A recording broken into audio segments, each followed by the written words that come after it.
What's up, everybody? Happy Tuesday. Hope all you're having a great day so far today. Getting into this episode of GH, let me tell you something. I gotta be real. I gotta be honest as I can be. Why does Valentine think Drew would be an asset? I mean, okay, he has military background. That's nice, but Valentine, Anna, and Robert combined has literally 60 years of experience working with the WSB, working in intelligence and and operatives and all this type of stuff, and quiet undercover operations. They have so much experience with this type of work. I don't think Drew is needed. I think this is just a way to throw or shoehorn Drew into a storyline, and by extension, shoehorn Carly into another storyline, which I think is unnecessary. Drew doesn't need to be a part of this operation. I mean, in a way, because yes, Victor did hold him hostage, so he has a little bit of stock value in this, just a little bit, but not to be a part of it, in my opinion. I don't think he should be. I just don't think he adds anything to it. I feel like the storyline is good with the people that's currently involved. Drew doesn't need to be an added addition. Also, I'm glad Valentine and Anna made up. Thank God, hallelujah. Because it was getting a little shaky the last time they was at the safe house and she stormed out on his ass and she thought he done went to Europe on her. But I'm glad they made peace and they made up because they in love. Shit, people argue.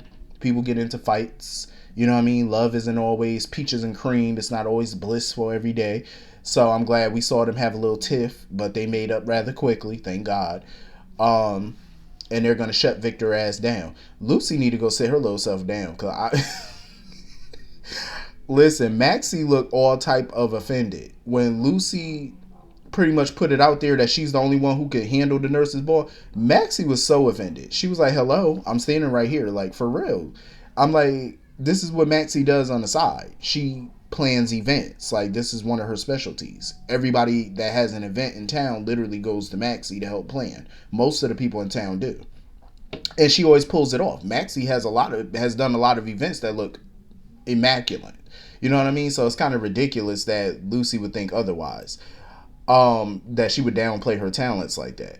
But I'm glad that, Maxie came to a compromise and she was like, you know what, I'll be your eyes, your ears. You just take your ass back to the safe house. I will be here, And of course, Lucy liked that idea because she wasted no time on her burner phone texting Maxie all types of ideas and plans and stuff like that for the ball. She wasted no time.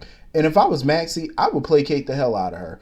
I would placate Lucy because at the end of the day, I think Maxie and Bobby can handle this on their own. I think they can. Don't get me wrong, Lucy has done a stellar job of handling the nurse's ball throughout the year. She has. You know what I'm saying? You can't replace Lucy Coe. But at the end of the day, it's like, don't downplay somebody else either who actually has talent in planning events. You know what I mean? So I think what Maxie should do, placate her, make her think, oh, I'm going to use some of your ideas. But if I was Maxie, being the creative person that she is, I would use my own ideas and pull this out and show Lucy I can do this too. You know what I'm saying? You're not the only person. Because I ain't like the way she tried to play Maxie. But Maxie and Bobby did start it, though. They did start it because little do they know, Lucy was eavesdropping on them at the restaurant on yesterday's episode, and she heard the little shade that they was throwing towards her. So I can't totally be mad at Lucy for throwing some shade back. I can't totally be mad at it because it's like, shade for shade. I'm just saying. They did start. So, and I don't blame Anna for getting in Lucy's ass because Lucy doing too much. Like, I understand, she's sitting there acting like, oh, the nurse's ball is important. I get it. The nurse's ball is important to Lucy, but your life is more valuable than that damn ball. I'm just saying. Like, you can always put on the nurse's ball. You can't get your life back. Victor ain't gonna play no game, so she need to calm her little ass down and stay put. So anyway, moving on from that, I am so freaking happy that BLQ and Chase are finally gonna speak and talk and figure out what the hell they're doing with their relationship. I mean, I don't really care for Willow right now, but I'm glad that she intervened a little bit and got the ball rolling on them talking because they need to talk. Like, I had to agree with Willow on that. I'm sick and tired of Chase and BLQ dancing around each other. It's rather annoying. One minute BLQ want to act like, oh, I'm over him. No, you're not. You sit here trying to make up songs about him. You're not over him. He trying to act like, oh, I'm done with her. No, you're not. You're not done with her, because if you were done with her, you wouldn't be trying to like keep hashing this out, keep trying to talk about her. You wouldn't even be thinking about her if you were done. So I'm glad that he finally gonna talk and figure out where, meet in the middle somewhere. Like, I understand Chase is hurt, but at the end of the day, him and BLQ want to be together. I don't know why they keep playing this little high school game, but it needs to come to an end quick, fast, and in a hurry. So hopefully they can come to some type of compromise and get back together. So anyway, moving on from that, Jocelyn. Jocelyn, Dex, and Michael.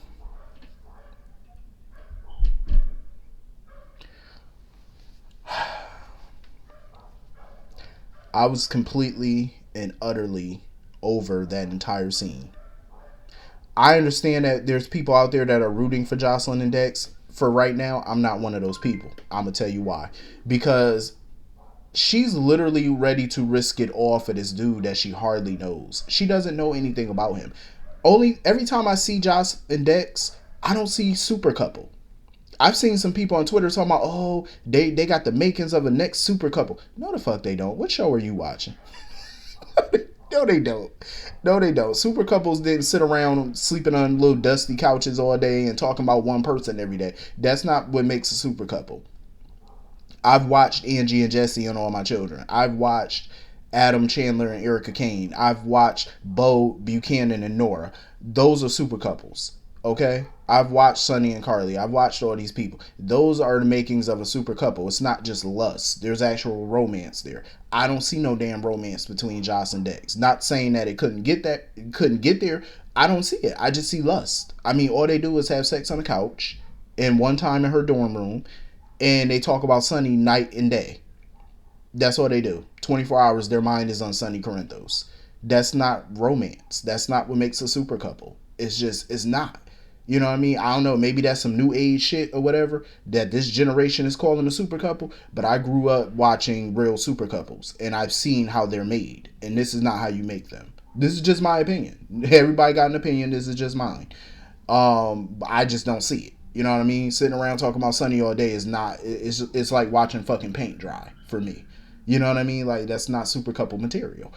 And this whole little stupid plan of hers, oh, I want to help Dex. Oh, I wanted this, I wanted that. You don't even know that man's middle name.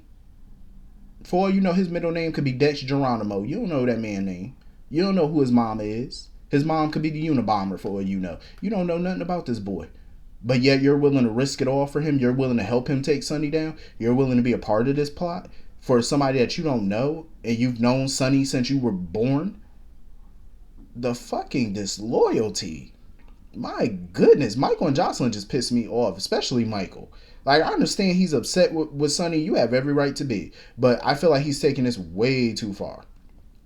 They're more upset with Sonny than Carly is at this point. And it's like, really?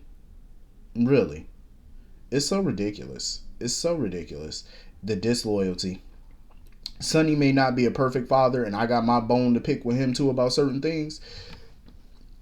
But he was always there for Michael. You know what I mean? He always tried his best to be a father figure to him. Hell, he tried his best to be a father. Even though I don't like the way he became a father to Michael, because I'm still going to ride for AJ every day. But he still raised that boy. You know what I'm saying? At the end of the day. So for Michael to turn on him like this and want to take him down and do all of this operative shit, it's like the disgust. The total fucking disgust. It's a disgrace.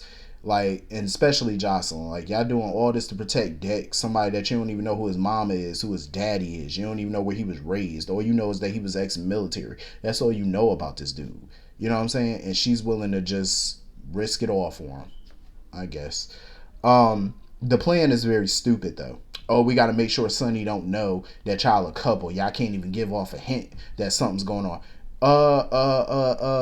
Earth the dummies. He already knows. He already know.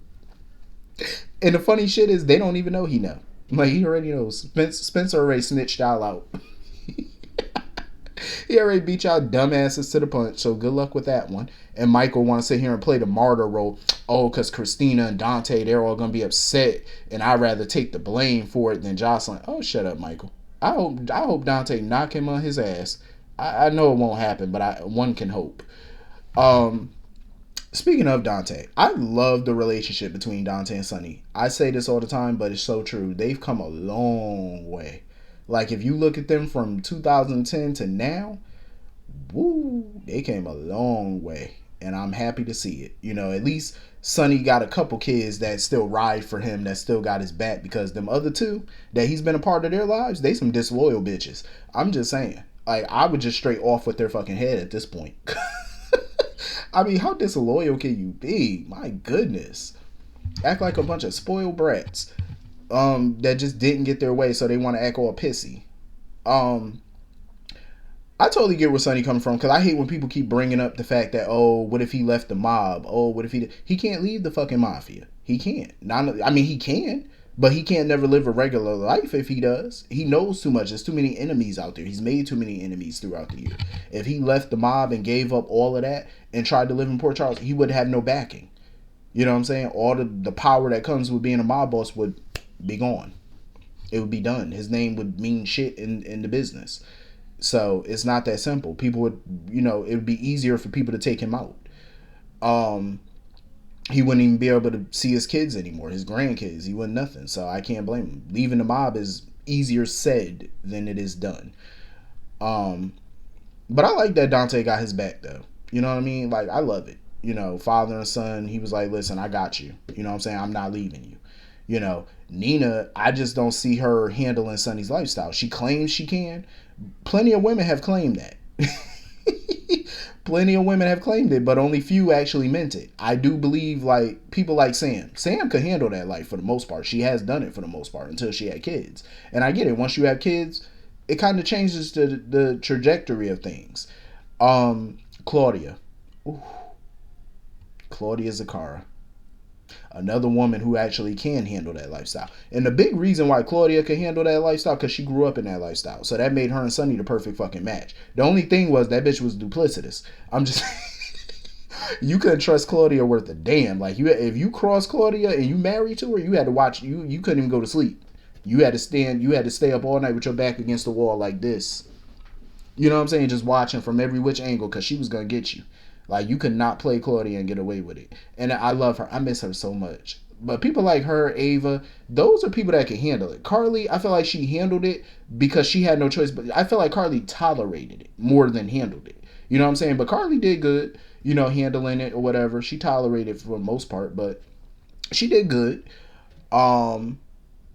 People like Nina, I don't know if she can handle that. I don't know. I'm gonna have to see something from her. They're gonna have to do a 180 on her, because I'm gonna have to see if she could really handle that life. If so, cool. If not, but I hope when the truth comes out about what Michael did and Jocelyn standing by Dex, I hope the high hell Christina slapped the dog piss out that girl and she slapped the shit out of Michael. I hope so. I want to see Christina shine.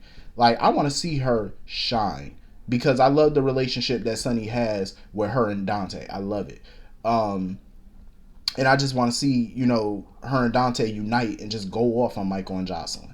You know what I mean? Like, just tear a strip off their ass. I want to see it happen. So anyway, that was pretty much the whole episode. Hit the comment section. Let me know what you all thought. And I will see you all later. Have a great day. Peace.